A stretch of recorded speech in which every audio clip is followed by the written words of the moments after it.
Well, today we're alongside the greenhouse area. We're kind of unsure what we want to do with this area. We had wildflowers planted in here, but the type of wildflowers that we had got real tall and they almost look kind of weedy. So we're probably gonna leave that again this year, but we want to just clear everything out of there. But we're open to ideas. You want me to put a swimming pool here, basketball court, you name it, I'll do it. Just kidding. Maybe next year we'll do something new here, but for now, just doing a little cleanup in the garden space.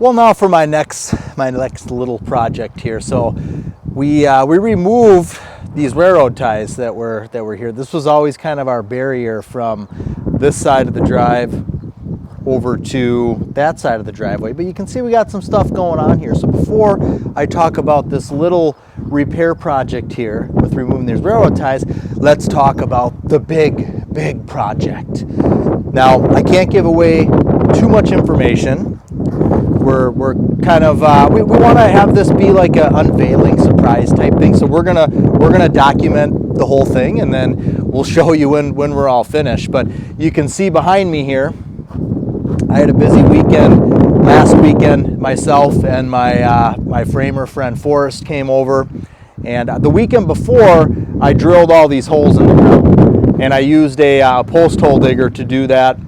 There were two here that I was able to use my father-in-law's tractor to do that. Thank God he's got an auger attachment for that thing, because I tried it with the manual auger. There was no way that I was getting through that. It was just literally a driveway here, and the ground is just so hard here that I needed, and they're big 6x6s, so needed to be able to, you know, use the tractor for that. But the rest of them I did, and then there'll be 4 more after this. So you can see with our ground being a little bit unlevel here, I've got some taller ones in the back.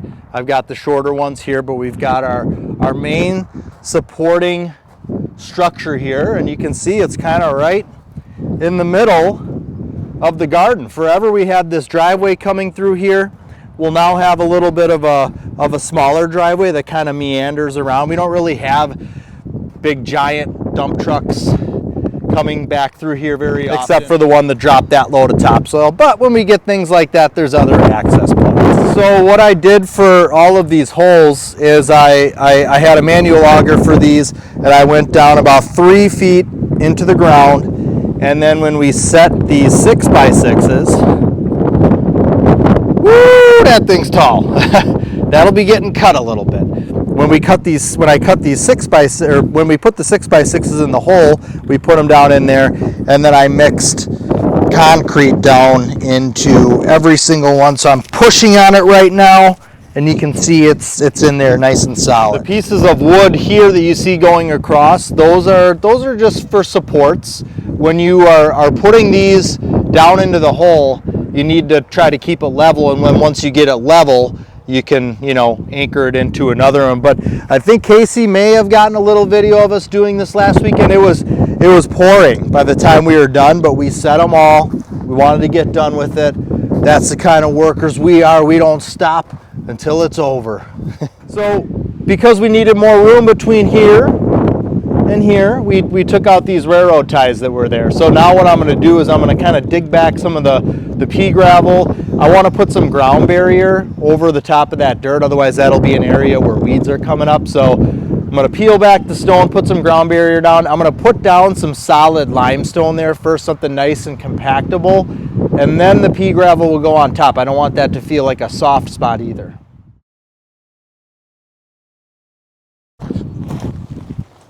I definitely swear by the weed barrier, because I mean, this stuff here we put down probably 8 years ago, and it's still solid, and you don't really get weeds in that area. So I think it's definitely a must-have. So I'm just I want this area here where we took out the railroad ties. It's just going to be bare dirt there before we put stone there, and I don't want weeds popping up. So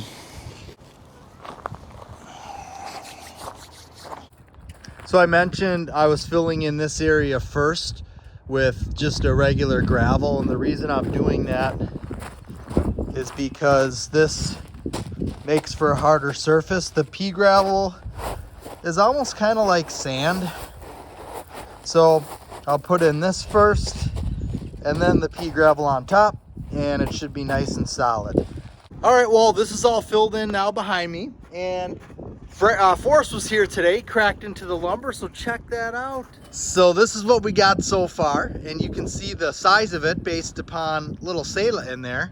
So this is day 2. I started the video that I was making yesterday, and now I just ran out of time, and so this is day 2, so that's why there's more done here than there was before. And by the end of the day tomorrow, we'll have a roof structure on there. All right, there's one more thing I wanted to show you guys. It's on the other side of the berm over there.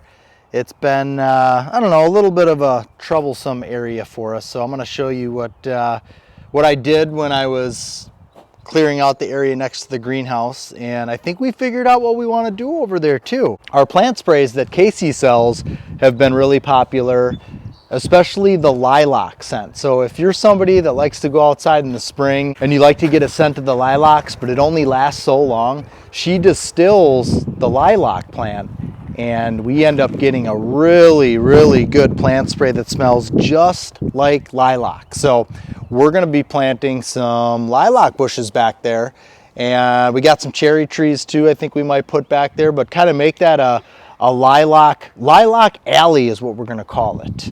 All right, so let's come around this way and go to the back of the berm, and I'll show you. I kind of cut down and cleaned up everything there. I'd like to get some clove, some low-growing small clover there to kind of blanket everything and just look a little bit cleaner over there. We're gonna walk around over to the other side there. I love this area back here. This is one of my, so Lana's chasing a butterfly, but this is one of my favorite areas back here. It's right in between the waterway. Daddy, and we've got these pine trees here, which, yeah, they're not doing too good. We got other ones that we'll be planting there. But we've got these green giant arborvitaes here, which are doing really good. But I like this little pathway in between everything. So that brings us to the back of the berm. Now, this is a berm that we put in 3 years ago now. And we planted these, the green giant arborvitaes here, as well as the hybrid willows. So we've talked a lot about these hybrid willows. These hybrid willows, when we planted them, they were just an 18-inch tall whip, just a single stick. And these things grow about 6 feet per year. So now we've got, you know, some of these are 20-some feet tall. We've got a great coverage up here, but you can see, so I cut the whole back of the berm here, and what we would like to do is plant low growing clover here, and I'll show you. We did that over on another berm on the other side of the house, and I like the way it looks. It just looks more manicured and well kept. Here comes our little companion Fuzzy. This is one of Fuzzy's favorite spots too. I often see her from in the house. She likes to sit up there and hunt. She likes to sit up there and just kind of look over the field here to see if she can find any mice. There she is up in the willow tree. She's backing her way down there.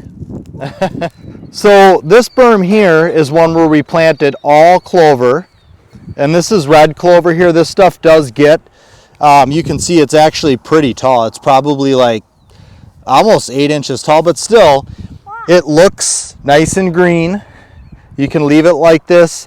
It drowns out a lot of the weeds. There's a little bare spot there that needs to be replanted. But overall, I like the look of it. I like the lush green.